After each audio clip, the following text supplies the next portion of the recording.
Kahalagahan ng skills at kaalaman para sa isang globalized society, yan ang binigyan diin ni Pangulo Ferdinand R. Marcos Jr. sa nangyaring 14th World Skills Association ng ASEAN countries. Ang buong detalye alamin natin kay Faith Santiago.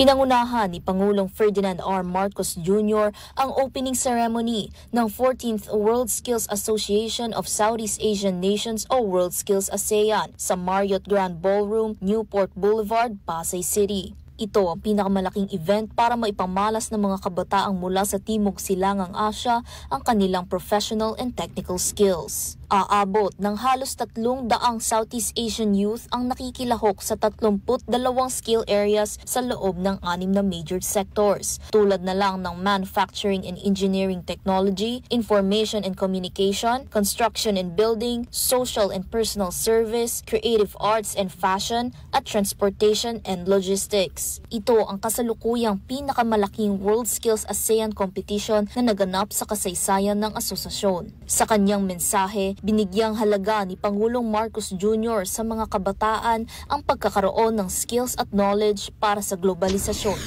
Skills are more valuable than oil, more enduring than gold, more transformative than any technology. Patuloy na binigyang diin ng Pangulo ang kabuluhan ng patimpalak na huhubog aniya sa kakayanan ng mga kinabukasan ng bayan tungo sa lalong pagkatuto, kolaborasyon at cultural exchange na hindi lang mapapalago ang kanilang sarili kundi pati na rin ang kani-kanilang mga bansa.